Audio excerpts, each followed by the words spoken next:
ومن سيئات أعمالنا من يهده الله فلا مضل له ومن يضلل فلا هادي له وأشهد أن لا إله إلا الله وحده لا شريك له وأشهد أن محمدا صلى الله عليه وسلم عبده ورسوله يا أيها الذين آمنوا اتقوا الله حق تقاته ولا تموتن إلا وأنتم مسلمون يا أيها الناس اتقوا ربكم الذي خلقكم من نفس واحدة وخلق منها زوجها وبث منهما رجالا كثيرا ونساء واتقوا الله الذي تساءلون به والأرحام إن الله كان عليكم رقيبا يا أيها الذين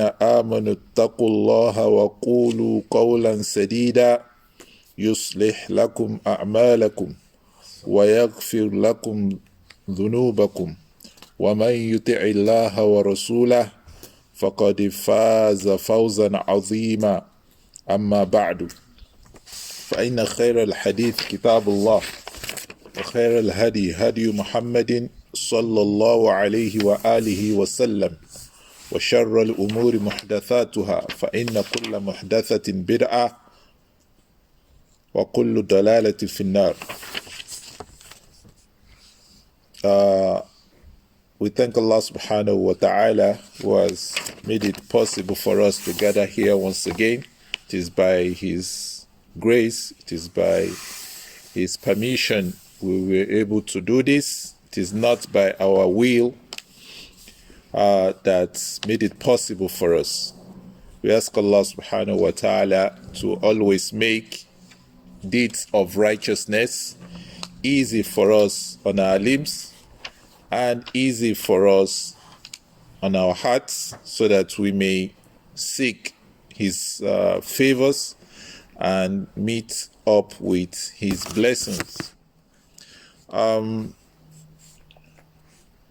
We also thank Allah subhanahu wa ta'ala for giving us the respite to go through a little regarding one of the best of humans that stepped on the surface of the earth. The scholars of Islam regard him as the best of human being after all prophets. The prophets and messengers of Allah are the best of humans because Allah subhanahu wa ta'ala has made them the leaders of humanity that guides them back to Allah subhanahu wa ta'ala. وَالْعَصْرِ إِنَّ الْإِنسَانَ لَفِي خُسْرٍ إِلَّا الَّذِينَ آمَنُوا وَعَمِلُوا الصَّالِحَاتِ وَتَوَاصَوْا بِالْحَقِّ وَتَوَاصَوْا بِالصَّبْرِ. The state of mankind spiraled down to the level of great loss. And great loss, we mean that mankind were heading after they started to associate partners with Allah subhanahu wa ta'ala in worship, becoming ungrateful to the blessings of creation, becoming ungrateful to the blessings of life, the blessings of Iman, taking besides Allah subhanahu wa ta'ala other things for worship. Then Allah subhanahu wa ta'ala, people like that, Allah had made it His promise to destroy them, either from this world or when they meet Him in the hereafter, they continue with their punishment. However, those that will be saved from this loss, those that will be saved from this destruction are those with these characteristics or descriptions. إِلَّا الَّذِينَ آمَنُوا. Those who believe in Allah subhanahu wa ta'ala. Those who believe in Allah subhanahu wa ta'ala. And their Iman, the conditions of Iman are complete in them. Even if they are not perfect, but they are complete in them. وَعَمِلُوا الصَّالِحَاتِ, and they do righteous deeds. They do not only believe in Allah subhanahu wa ta'ala, but Allah subhanahu wa ta'ala seconded it with becoming righteous, because that is the essence. It is the destruction or the loss that mankind will be in will have come from the side of the first thing Allah said and the second thing. The first thing was إِلَّا الَّذِينَ آمَنُوا, that you believe that Allah subhanahu wa ta'ala is the sole creator of everything that exists.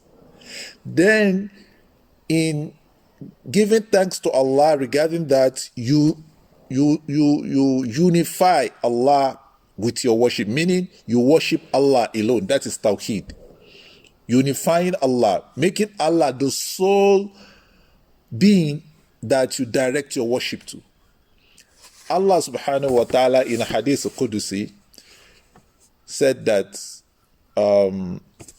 the Arabic is going, but Allah subhanahu wa ta'ala, and as we know in the Quran, Allah subhanahu wa ta'ala said, Man yushrik billah, faqad harram Allahu alayhi al-jannah, wa ma'wahu an-nar. Allah subhanahu, inna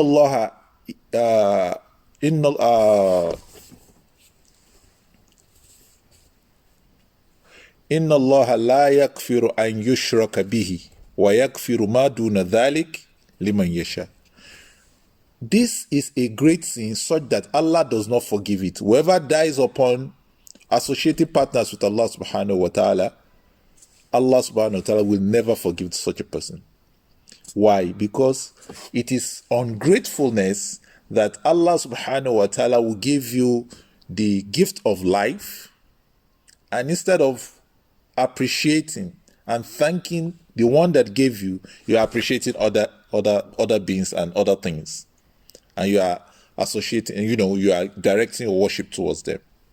So shirk will have come from you disbelieving in Allah subhanahu wa ta'ala, or believing in Allah and associated partners. Allah does not like that.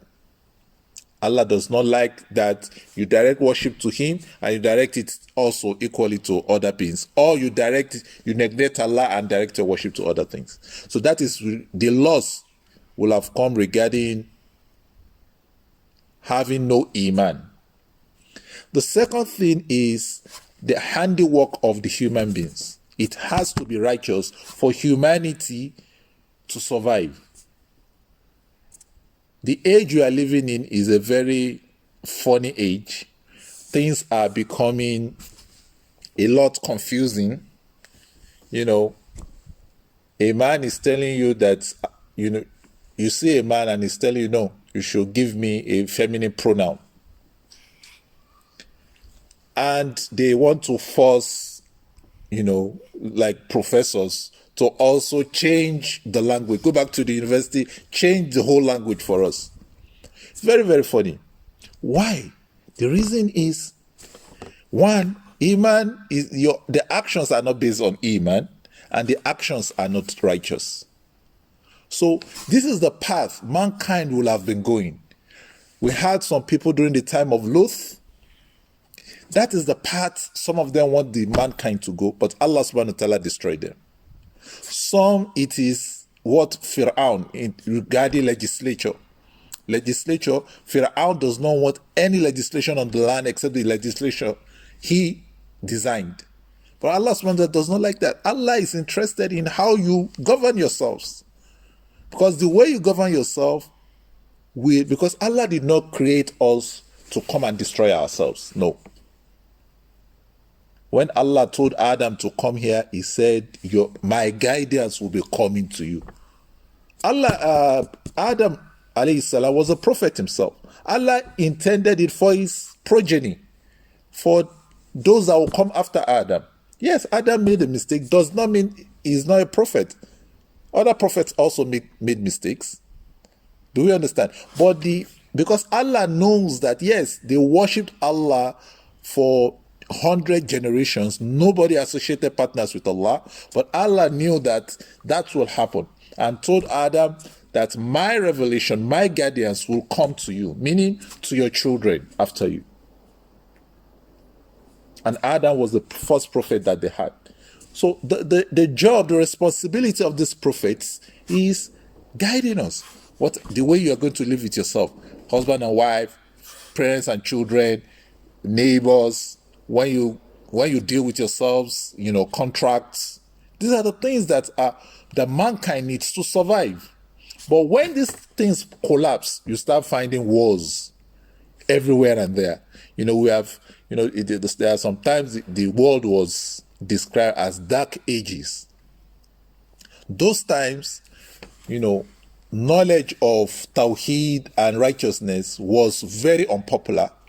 So people were ruling themselves with no mercy, and wars was being waged from every part of the world, most part of the world.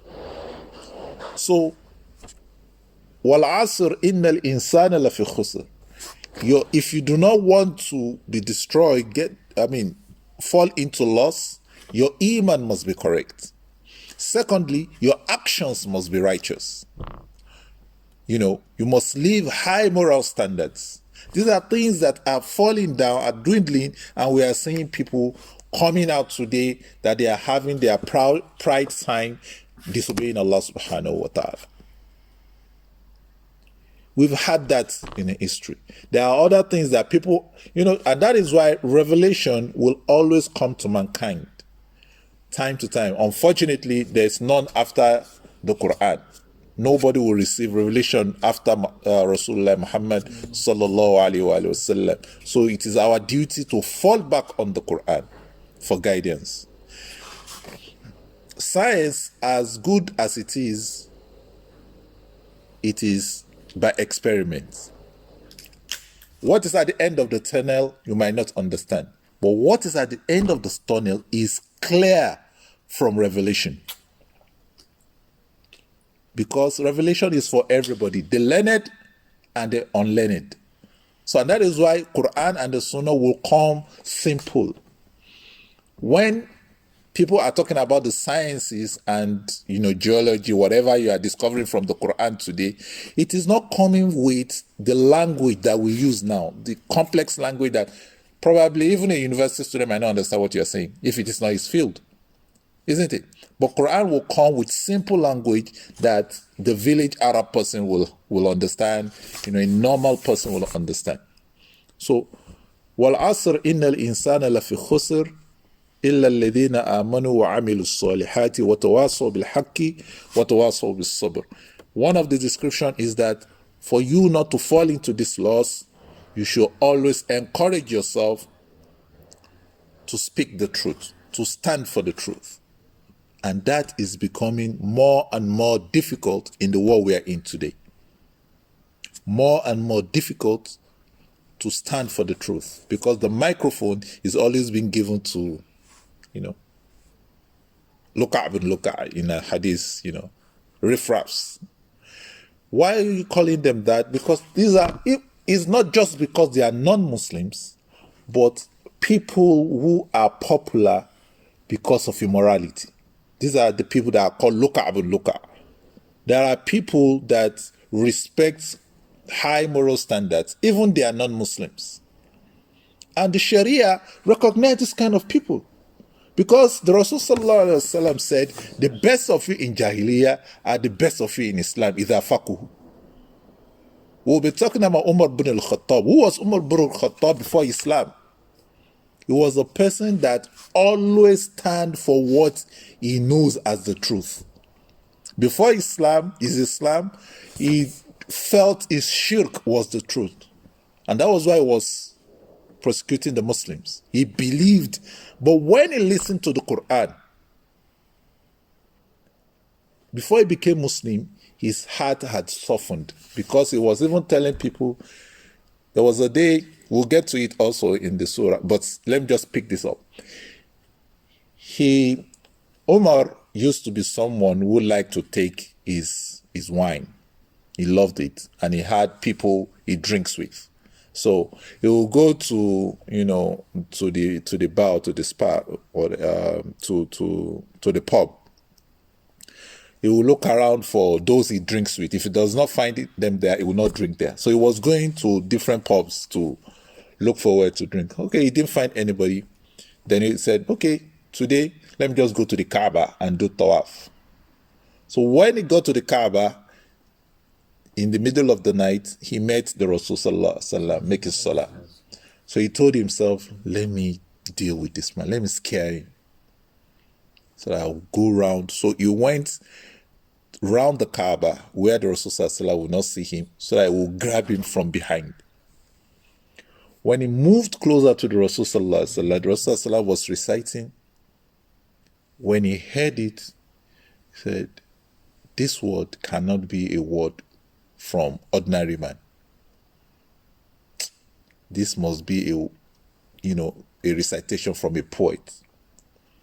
As he was thinking of that, the Rasul Sallallahu Alaihi Wasallam was reading وَمَا هُوَ بِقَوْلِ شَاعِرٍ قَلِيلًا مَا أستغفر الله وما هو بقول شاعر قليلا ما هذا لي وما هو بقول كاهن قليلا ما تؤمنون قليلا ما تؤمنون. This Allah, he was reading the verse where Allah said, this is not the word of a sha'ir, of a poet, but little do you believe.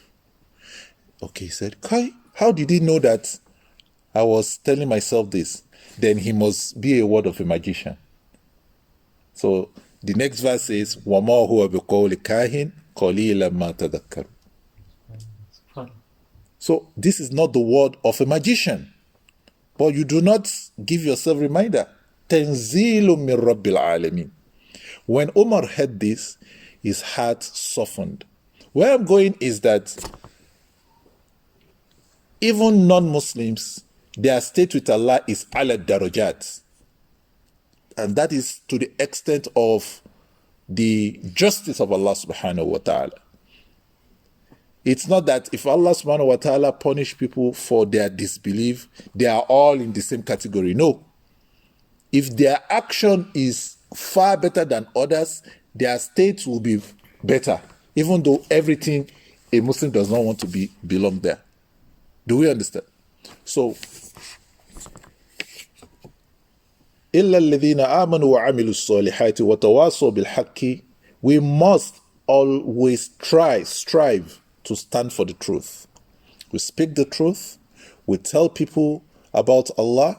No matter how little, your friends, people you can speak to, talk to them. وَتَوَاصَوْا بِالصَّبْرِ. And when you are doing that, you need to be patient. You need to be patient.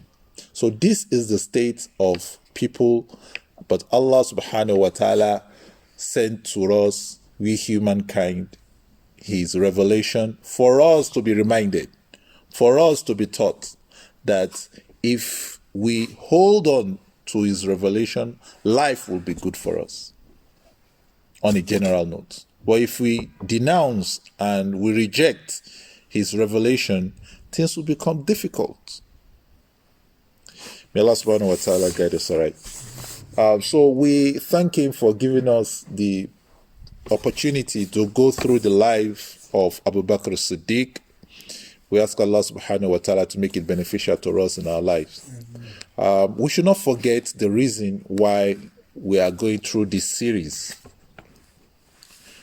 Because one is that Allah subhanahu wa ta'ala has made our objective of life partly in this dunya, but ultimately in the hereafter. That is why the scholars call this world Darul Amal. This is where you are going to work for your hereafter. Do we understand? So, this life, Allah subhanahu wa ta'ala has sent the prophets.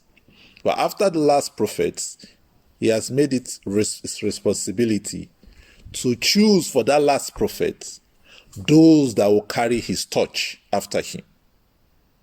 And these are the companions of the Rasul sallallahu alayhi wa sallam. Allah subhanahu wa ta'ala said, السابقون الأولون من المهاجرين والأنصار والذين اتبعوهم بإحسان رضي الله عنهم ورضوا عنه وأعد لهم جنات تجري من تحتها الأنهار خالدين فيها أبدا ذلك الفوز العظيم. Allah says, وَالسَّابِقُونَ الْأَوَّلُونَ, those who are foremost ahead from the Muhajirun wal Ansar, those that migrated to Medina, and the Ansar that accepted them in Medina. وَالَّذِينَ اتَّبَعُوهُم, after these companions, divided between Muhajirun al Ansar, not only them, وَالَّذِينَ اتَّبَعُوهُم بِإِحْسَانٍ, those who also come after them, بِإِحْسَانٍ, in goodness, in righteousness, those who follow their path. All of this group of people reminding us of our goal. Allah says, radiyallahu anhum, Allah is pleased with these people. Now, our Rasul sallallahu alaihi wasallam said, khairu qarnin ummati thumma alladhina yalunahum thumma alladhina yalunahum. Rasul sallallahu alaihi wasallam said, the best of generations is mine, meaning himself and the companions, because his generation is the time he lived with the companions. ثُمَّ الَّذِينَ لَيَلُونَهُمْ, then after them comes the tabi'un. Who are the tabi'un? Those who never met the Rasul sallallahu alaihi wasallam, but they met who? They met the Sahabah. ثُمَّ الَّذِينَ يَلُونَهُمْ, then after that, those who come, the students of the tabi'un. These are the best of generations. So these are the people that are foremost. Bi ihsan. When you say you want to be part of radiyallahu anhum, that is shamil. وَالَّذِينَ اتَّبَعُوهُم بِإِحْسَانٍ did not restrict. So some scholars say to the last mu'min that will be on the surface of the earth, if he's righteous, then taba'uhum bi-ihsan. Huwa shamil, kamil. So, but when you want to take example, those who come after, as you are coming after the generation of the Rasul, you are taking, those who come after them are taking lessons from those who are ahead of them. So like that, so the last believer that will be on this, that is what is expected. So if you want to be enveloped in this radiyallahu anhum, that Allah will be pleased with you, meaning one of the objectives for we learning about those generations that Allah is surely pleased with them, is because we want Allah to be pleased with us. Let's not lose that focus. A mu'min must always try as much as possible to seek Allah's rida in your actions, in your ibadat. Don't do it without a purpose. A Muslim is always having purpose for what you are doing. If you are going, learning, you are moving from one place to the other, there must be a purpose for it. One of it is that you want Allah subhanahu wa ta'ala to be pleased with you. You want Allah subhanahu wa ta'ala to like you. You want Allah to love you. Because Allah loves those who are seeking His pleasure. Is angry when those people are hurt by other people. Allah in the hadith could say, Man adali waliyan faqad adhantu lahu bil harb. Whoever hurts anyone I love, I have declared a war against that person. In fact, the Rasul said, it is pleasing to Allah that the Kaaba should be demolished than for the life of one Muslim to be taken unjustly. Hadith on Sahih. That it is preferable for Allah that the Kaaba should be demolished than for the life of one Muslim to be taken unjustly. How many Muslims die unjustly today? Too many. May Allah subhanahu wa ta'ala protect us. So one of the reasons why we want to know more about these people is because we want Allah to be pleased with us. وَأَعَدَّ لَهُمْ جَنَّاتٍ. We are seeking Allah's Jannah. That is the last place. We are like travelers. Our last bus stop is the Jannah. May Allah make us people of the Jannah. May Allah distance us from the hellfire. And every action that takes people to the hellfire, may Allah not make it easy for us to do. The last bus stop for some people will be the hellfire, the Jahannam. May Allah protect us from that. So one of our purpose is that we want to see the Jannah. And that is why Allah subhanahu wa ta'ala kept on describing the Jannah like Surah Al-Rahman and various surah, so that you start to have a mental picture. You can't have it. You can't have it the way it is. But that is why sometimes the names of some of the things people will meet in the Jannah is the names of things we have on the earth. So that at least if the description is magnified, you can try and, but Allah in the Quran says, وَلَا تَعْلَمُ نَفْسٌ مَا أُخْفِيَ لَهُ مِنْ قُرَّةِ أَعْيُنٍ جَزَاءً بِمَا كَانُوا يَعْمَلُونَ. Nobody can comprehend what Allah has prepared for him or her in the Jannah. You can't phantom the reality of it. You can just try. At least you can magnify what you have. If you can think of what you feel, you call enjoyment in this world, you can magnify it. Oh, something better than that. Oh, mashallah. And start feeling happy right from here. Yeah. That is why the descriptions are there for you to sit down one day and say, oh, I want what you are describing, oh Allah. I want it. And you strive for it. So Allah promises those that is pleased with, he promises them Jannatin tajri min tahti al-anhar, a Jannah that under which rivers flow, khalidina fiha abada. They will live in there forever. May Allah make us people of the Jannah.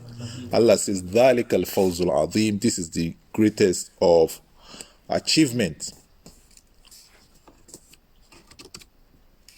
Ibn Mas'ud, radiallahu anhu, one of the most knowledgeable companions of the Rasul sallallahu alaihi wasallam, he said, "Man kana mustannan falyastanni biman qad mat." He said, whoever wants to adopt the lifestyle of a certain people should adopt the lifestyle of those that have gone, that have died. What does it mean? He said, فَإِنَّ الْحَيِّ لَا تُؤْمَنْ عَلَيْهِ الْفِتْنَةِ. Because adopting the lifestyle of someone who is still living, that person does not have security that he will not fall into some calamity in his religion or in his behavior. Because remember a hadith, you find it in Arba'un. It says some people will be doing the act of righteousness. حَتَّى مَا بَيْنَهُمْ وَبَيْنَهَا إِلَّا الذِّرَاعِ. They will be doing the act of Jannah, of people of Jannah. But before they die, just before they die, they will change. And they will start doing the action of the people of the hellfire, and they will enter the hellfire. While some people will do otherwise. They will be acting the action of the hellfire, and before they die, they will change, and they will start doing the action of the people of paradise, and that's what they will enter. Isn't it? So some people might be on righteousness, and the fitna, because fitna, may Allah just protect us. Some people, they want to always be relevant, and that is why fitna always comes to people. You always want to be relevant, and you always want to talk, even if you don't know, because you want relevance. You still want people to watch you on YouTube. You want people to read your book. You want people to, like you. Like Facebook, like Twitter, like everything, like. You want to have the most followers. So you want to say things that people, and that might earn you the anger of Allah subhanahu wa ta'ala. Things like that happen. But people that Allah has said He is pleased with them is better for you, because their life is recorded. how they strive to always, purify their intention is recorded. Imam Sufyan al-Thawri, he said, Ma alajtu shay'an ashaddu alayya min niyyati. I did not strive to work on something to make it better, most difficult for me than my niyyah. Because niyyah can change. You want to do sadaqah, Shaitan will bring another niyyah for you, and you will do it for other than Allah. Before the twinkle of the eye, you come with an intention that is righteous. Before you do that action, Shaitan, you are reciting, Quran. Before you know, Shaitan might come to you, do it well, do it, your voice well, so that they will know you have a good voice. You understand? Then you start, either you stop, then the Rasul said, then you have done it for other than Allah, if you stop. Because Shaitan will always come to you. But since you started the way you have started, continue the way you started. You started recite for Allah's sake. Don't change because Shaitan is coming to whisper to you. So he said, Man kana mustannan faliyastani biman qad mat. If you want to adopt a lifestyle, adopt their lifestyle. I'm not saying the kind of cap they wear or the kind of thought they wear. That's not what we are talking about. We are talking about how they strove for Jannah. How was their ibadat? How was their mu'amalat? How did they deal with their family? How did they deal with their friends, with their neighbors? How did they uphold justice in the society? We'll talk about Umar, because one of the things he was most popular for was his justice. And freedom, all this freedom of speech we are shouting today, started from the time of Umar. That a human being has a freedom of speech. Freedom to do a lot of things. But everything has to be what? Within the laws of Allah subhanahu wa ta'ala. So, their lifestyle in that regard is what Abdullah ibn Mas'ud is referring to. He said, Ulaika ashabu Muhammadin sallallahu alayhi wasallam. The people I'm talking of, that people that have gone, I'm talking about, he said, these are the companions of the Rasul sallallahu alayhi wasallam. He said, Kanu wallahi afdal hadhihi al-ummah. He said, Wallah, I swear by Allah, these are the best of people, or these are the best of the ummah of the Rasul sallallahu alayhi wasallam. Nobody will be better than them. And the Quran confirms it, and the Rasul sallallahu confirms. These are the best of believers. If you want to believe the way Allah wants you to believe, these are the best people you should follow. He said, Wa abarruha kuluban. They have the purest of hearts. They have what? The most righteous or purest of hearts. Wa a'maquha ilman. And they have the deepest of knowledge. They have what? A'maquha. He did not say aktharuha ilman, that they have the most knowledge. No. Like someone was explaining, like our scholars, Imam Bukhari, Imam Muslim, they have more knowledge of hadith than the companions. Why? Because they gathered all their hadiths, the hadith of Aisha, the hadith of Abu Huraira that gathered, the most among the companions. They were able to what? Merge their hadiths together. But that doesn't mean that they have the understanding more than these companions. And that is why Ibn Mas'ud said, Wa a'maquha ilman. Their knowledge is deeper, is the deepest. That is, they comprehend because they lived it. When the Rasul is saying, Innamal a'malu binniyat, he was saying it to some people. He's not saying it to himself. And these are the companions. But we will come to read it in the book, we have some understanding, but they knew the reasons, the times. And because the Rasul will always remind them, it is not every word in total from the beginning of the Nubuwwah of the Rasul you will find the hadith. It's not everything. The one Allah's, this thing that will be recorded, where the ones recorded. It's not when the Rasul woke up, somebody is writing this, the Rasul woke up by 8 o'clock and he went to his kitchen. And no, they are not writing that. Do you understand? but we have something that will represent most of his life. So Rasulullah is saying the hadith is reciting the Quran to them. He was reciting it to some people, and these are the companions. So they have, remember what Ibn Masud is talking about. It's giving you reasons why you should prefer the companions over other people to follow, to emulate. So he's saying that their knowledge is, they comprehend, the knowledge they have, they comprehend the Quran and the Sunnah more than everybody. So they are best to be followed. He said, وَأَقَلُّهَا تَكَلُّفًا. They are the people with the least embodying people. I don't know what best. Takalluf is to put burden on yourself. Then they say taklif, mukallaf, that Allah has placed the burden of ibadah on you. You were young. If you do not pray, Allah does not take you responsible.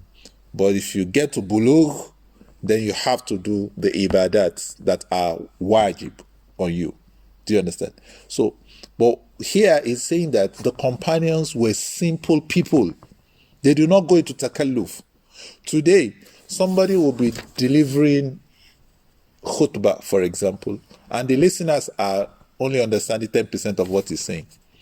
Because either his English is too, complicated, or his Arabic is too, complex for them to understand. Some people will write books, and you can only understand 5% of the book, because the Arabic is using, or the grammar is using there, are not grammar or words that people understand now. Maybe Victorian age English or Shakespearean English that is not spoken now.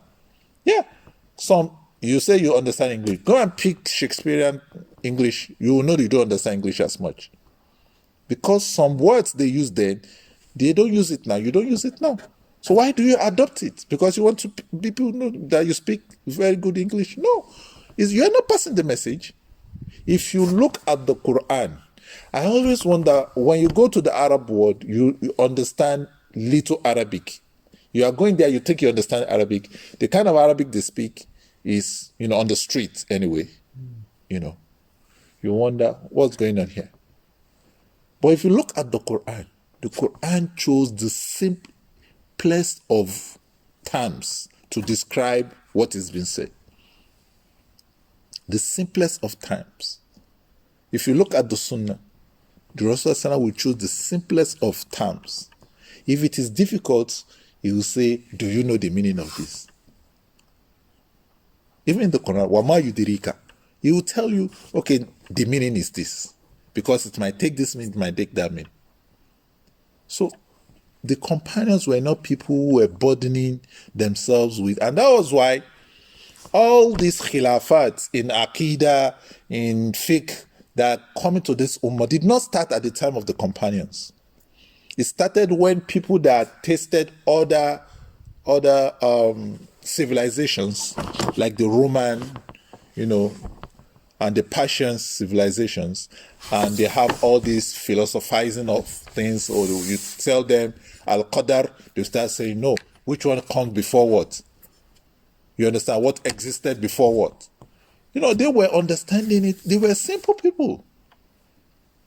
So the khilafat of Qadar, wal Qadar, wa this, wa that, did not happen during the time of the Rasul. Meaning it did not come from the companions. It came far later. It came from people who came into Islam with other mindsets. Because they don't bother, simple people just worship. Even when during Jahiliyyah, they just worship. And that was why the Roman Empire and the Persian Empire were not paying no attention. They were paying no attention to the Arab. Because these people are not complicated. They are no threat for us. And what are we going to go and wage war against them for? For mountains? For sand? Simple people. And that was why when, Islam came, it came naturally to them. For those who Allah guided, it was natural because it's not a complex thing to understand. So Ibn Mas'ud was say is what said in this that أقلها تكلفا.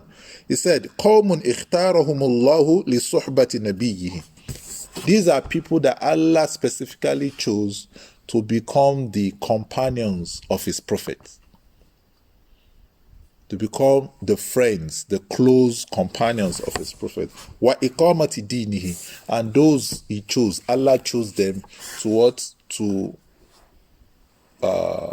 uphold and help his religion. Because the first people that helped this religion after the Rasul were the companions. When the enemies of Islam drove him out of Mecca, companions said, "Come, we'll make you our leader. You are saying what is right. Other than this, we don't see anything truer than what you are saying as an option." So they housed him, and the companions from Mecca also joined him there. He said, Ibn Mas'ud radiallahu anhu said, وَإِقَامَةِ دِينِهِ فَعَرِفُوا لَهُمْ فَضْلَهُم. So you should recognize their virtues. These people, they are not just ordinary people. Allah specifically chose them to become the companions of the Prophet and also to help his religion. The religion they were convinced of today did not just survive by Allah giving it to the Rasul. There were great attempts to extinguish the light of this religion, but the companions were the first to rise to the occasion. We are going to read some of the story in the stories of Umar, how people became bold enough to tell the tyrants of Mecca that enough is enough. That enough is enough, even before migration. And that happened with the Islam of Umar, because Umar does not believe that this truth should be hidden. We'll read it as we go on. Today will be like a muqaddimah for the story of Umar, and on a general scale, the reason why we need to prefer the companions when you are thinking of meeting Allah and you want Allah to be pleased with you. You know, the Rasul said that, and that hadith gave the companions great joy. The hadith I'm about to tell you gave the companions great joy. They said that the Rasul one day they were sitting with the Rasul, and the Rasul said, Al-mar'u ma'a man ahabba. Al-mar'u ma'a man ahabba. That a man in the Jannah will be with the person he loves. That you will be with the people that you love. The companions said when they heard that, they were very happy. And they said, some of them said, "We love you, Ya Rasulullah." That we love you. So it means we are going to be with you, right? Now, we today, we ask ourselves the question, can you love a person you don't know? Can't love a person you don't know. Some of us, some people today love people, they call themselves stars, or even this word, idol. That terminology was not mistakenly chosen. Yeah. Because people seem to be subservient to their idols. So they follow them, they love them, they know them in and out. When they are pregnant, they know that they are pregnant. The EDD, the expected date of this delivery, they know. They know their father's name. They know their mother's name. They know their children's name. They know that they are going to market today. They know that they bought, because they will show them. This is the world we are living in today. I just bought this iPhone. What's the latest iPhone now? iPhone 13 or iPhone 14? 13? Just bought this iPhone with a golden case, blah, blah, blah, blah, blah. Everyone will know. Because you love them. People love these people, right? You can't love the person you do not know. So if you do not know the companions of the Rasul, you do not even know about the Rasul very well, how well will you be able to love him? Because the love here stands for respect, stand for admiring their lifestyle, stands for wanting to follow and, adopt their lifestyle, isn't it? So if you want to, like Ibn Mas'ud is saying, فَعَرِفُ لَهُمْ فَضْلَهُمْ, recognize their virtues, recognize their status. وَاتَّبِعُوهُمْ, he said, follow them, adopt their lifestyle. وَاتَّبِعُوهُمْ فِي آثَارِهِمْ, in what they do, follow what they do. He said, وَتَمَسَّكُوا بِمَا اسْتَطَعْتُمْ مِنْ أَخْلَاقِهِمْ, take from their characters, the character of this companion, take from it as much as you can. But if you do not know about them, it's going to be a problem to actually follow and take from their characters. And from among these companions, the Rasul specified the 4 khulafa. The Rasul specified the 4. He said, فَعَلَيْكُمْ بِسُنَّتِي وَسُنَّةِ الْخُلَفَاءِ الرَّاشِدِينَ Abu Bakr, Umar, Uthman, Ali. From among these companions, they also have, leaders. From among these 4, the Rasul also specified 2, the first 2. He said, اِقْتَدُوا بِالَّذَيْنِ بَعْدِ Abi Bakr wa Umar. Iqtadu means, to follow, simply meaning, iqtida. Following does not mean, just standing behind, but, adopting their lifestyle. Alladhayni ba'di, the 2 that will come after me. He said, Abi Bakr wa Umar. This is one of the hadith that, the companions understood to mean that the first person that will come as the Khalifa of the Rasul will be Abu Bakr, and the second will be what? Umar bin Al-Khattab. Because these were the closest to the Rasul and those that learnt most from the Rasul.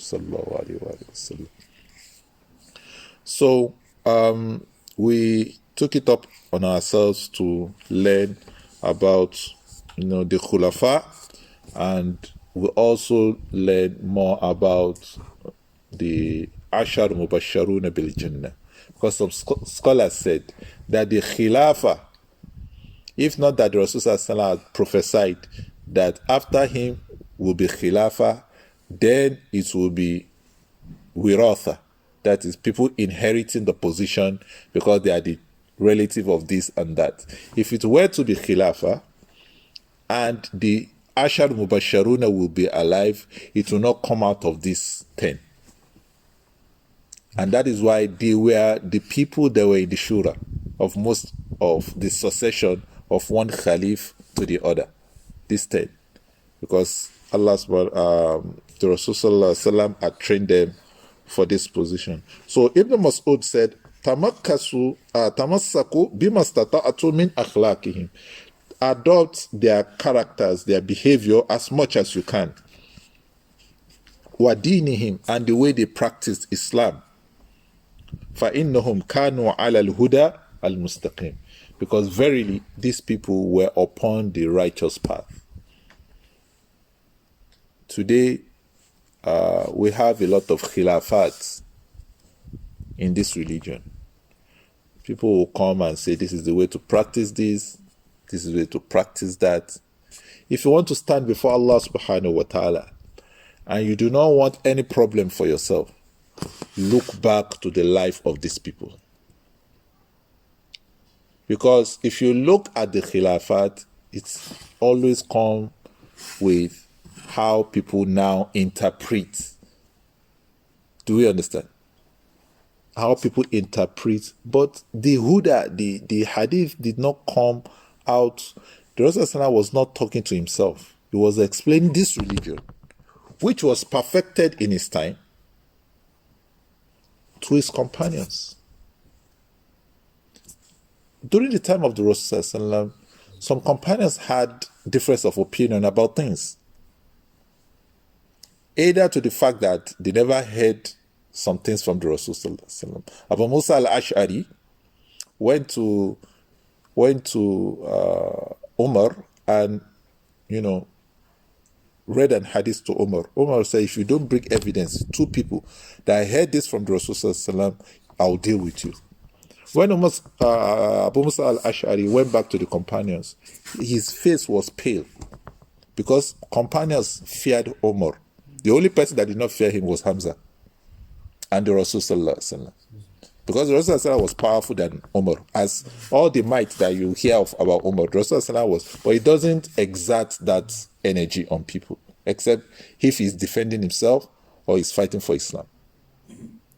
Because Allah subhanahu wa ta'ala gave him the strength of 40 strong men. So he was pale. Now, at that instance, Umar bin Al-Khattab does not know about the hadith. When the Rasul passed away, Aisha, Fatima, the daughter of the Rasul and her husband were demanding the inheritance from the property of the Rasul. But Abu Bakr was the one that knew the hadith that says, "Nahnu ma'ashara al-anbiya la nurith wa la nurath." We, the community of prophets, we do not leave things for people to inherit. Ma tarakna sadaqa. Whatever we leave is sadaqah for the ummah. Because they are like the father of everybody. They are not just father of this. Makana Muhammad. The Rasulullah is like father, not, biological father. You understand? But, like the way we call his wives, Ummahatul Mu'minin. You understand? There is like the father of the Ummah.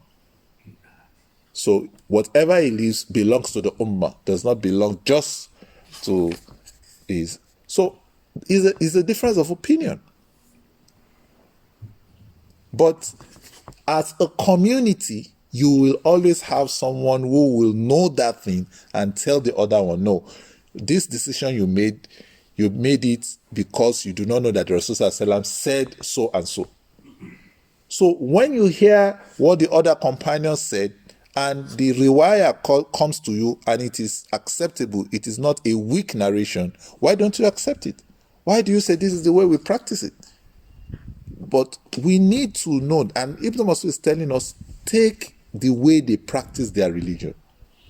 They were not arrogant and proud people to drop their opinion for what is superior. Umar bin Al-Khattab is known for that. When you read to him and you can evidence that to him, he will leave it. Whatever he's doing, he will leave it for the superior opinion. Why do you want to go to Allah on the day of judgment and he asks you, why are you practicing Islam this way? You say, because this is the way we practice in our village. That is not acceptable, reason. And that is that's one of the reasons why we should keep learning.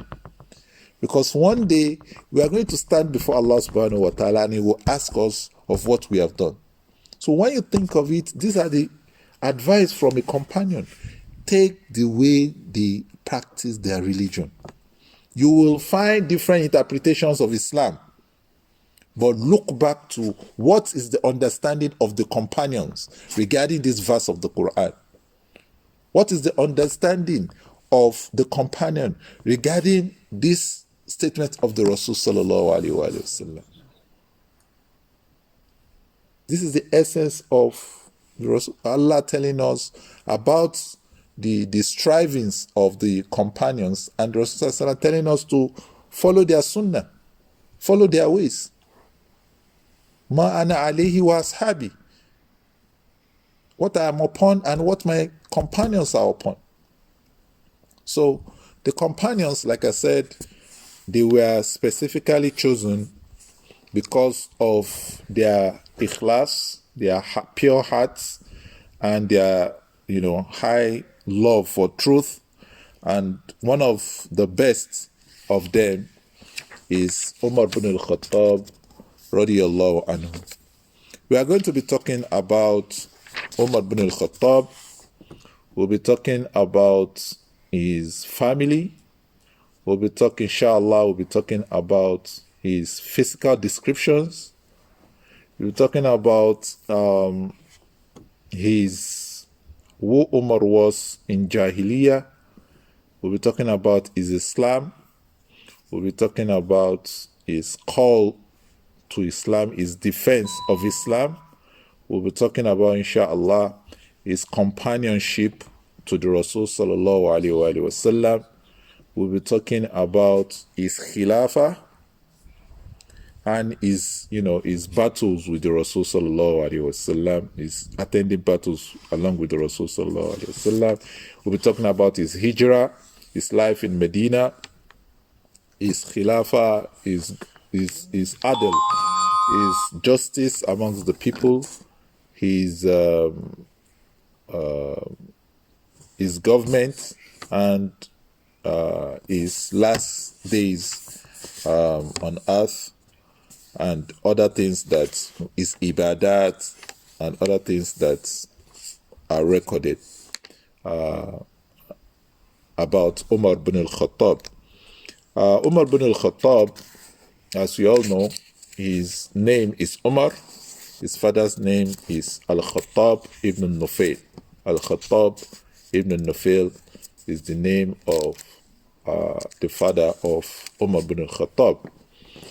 Umar bin Al-Khattab's lineage links with that of the Rasul sallallahu alaihi wasallam, and his forefather Ka'b bin Lu'ay.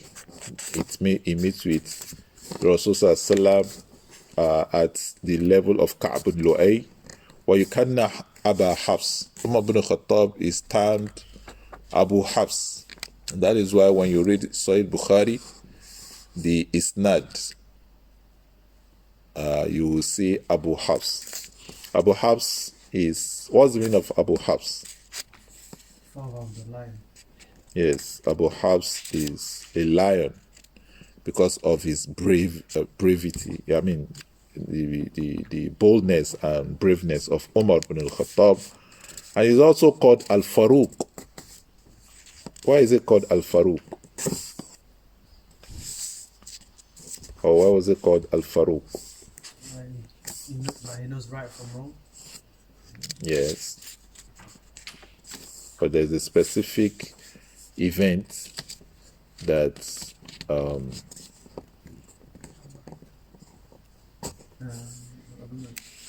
yeah. Yawmu Ridda. No. That stood against the Ridda of the Munafiqun and some village. Yes. Want to try? Okay. The Muslims were practicing Islam in secrecy before the Islam of Umar. So when Umar became a Muslim, Umar said, let's practice our religion in the open. And it was because of him, Umar, the truth and falsehood were separated clearly, because Umar became, do you understand? Yeah. So that is why the Rasul named him Al-Faruq. The father of Umar was mentioned to be a very, very harsh person, very difficult person. And it will make Umar, flock the sheep of his aunts for a very long time. Umar said that my father will beat me if I don't walk. And he will make me walk until I become very tired. And one day, Umar, after he became a Khalifa, he went to the place he flocks the sheep to, and he was saying that how great Allah is, that I used to flock the sheep of my aunts to this place, and I'll get tired. And today, I'm the Khalifa of the Muslimin. There's no person between me and Allah. The meaning of that statement is that as the Khalifa, he ranks as the best of mankind. You understand? So, and above the best of mankind at that point in time was the creator of mankind. Do we understand? So that was what he meant by that statement. That Allah has raised him from an ordinary shepherd who will tire himself in the burning sun to the one that nobody will say, don't do this. There was no, at the point of Umar, there was no word power that could dictate again. All the word power had been either broken down right from the time of Abu Bakr Siddiq. Right from the time of Abu Bakr Siddiq, all the word powers were coming down to the time of Umar bin Al-Khattab. So that was his father. Inshallah, I would like to stop here.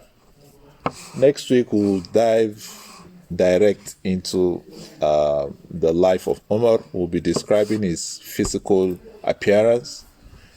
Umar had a very dominant appearance. You know, his description was like a description of a giant. It's like a description of a giant that someone described that when he's standing in a crowd, you think Umar is sitting on his camel and every other person was standing on their foot. You know, a towering figure amidst, you know, the companions. أقول قولي هذا أستغفر الله لي ولكم السلام عليكم ورحمة الله وبركاته.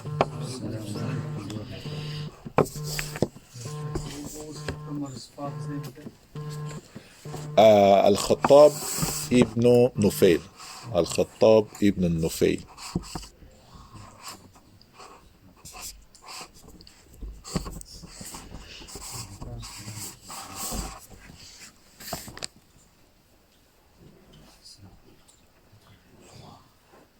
Ustadh, you know, when the companion came to Umar and he narrated the hadith and he asked for 2 witnesses, but like, don't we accept hadith ahad? Hadith ahad. Yeah, but in that from one companion.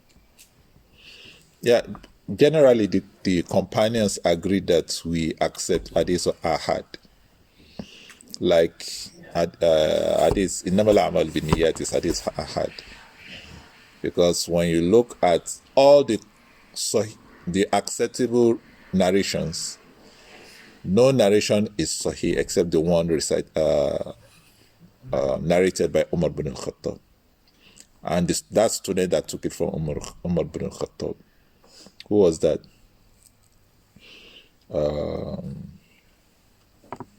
What's his name? Muhammad. Walaikum salam wa rahmatullahi wa barakatuh. So hadith ahad is acceptable. There are a lot of ahadith because, for example, the example scholars make is that when Abu Bakr Siddiq was with the Rasul Sallallahu in the cave, whatever he reports from the Rasul Sallallahu, who else will have heard it? So are we going to say that we are not going to accept it from Abu Bakr? But there are times it will only be Aisha in the room with the Rasul Sallallahu, and the Rasul Sallallahu will say something. Hadith ahad is a hadith that is reported by one person. Do you understand? And it is acceptable as long as the narrator is an accepted narrator. Wallahu a'lam. Sheikh, who's the other name of Umar? The Abu Hafs. Abu Hafs. The kunya of Umar is Abu Hafs. And his laqab was Al-Faruq. Who's like Aisha or Abu Bakr? Who is? Like, you know, you mentioned after Rasulullah comes Abu Bakr. Does the hadith not say the best for my ummah is Aisha? Then وَمِنَ الرِّجَالِ Abu? No, he said, Man ahabba nas ilayk. Amr bin al-As, the father of Abdullah ibn Amr bin al-As, went to ask the Rasul Sallallahu Alaihi Wasallam, because the Rasul Sallallahu Alaihi Wasallam, when he talks to him with a lot of respect. So Amr bin al-As was someone who liked to show himself. So he wanted to come from the mouth. He thought Rasul Sallallahu Alaihi Wasallam loved him. But Rasul Sallallahu Alaihi Wasallam, whenever he speaks to anybody, he does not turn his side. He looks to you. He gives you all the attention. So he was feeling, this man likes me. A lot. He gives me all his attention. So I will make him say it to the people that he loves me. So he went to him in the midst of the company. He said, Man ahabbu nas ilayk. Who is the most beloved person to you? The Prophet said, Aisha. That's not what I'm talking about. Wamin al-Rijal, from amongst the men, I'm referring to the men, he said, Abuha. You understand? So, it did not say, Man afdalun nas. He said, Man ahabba nas ilayk. You understand? Wallahu a'lam. Jazakumullahu khair. Assalamu alaikum.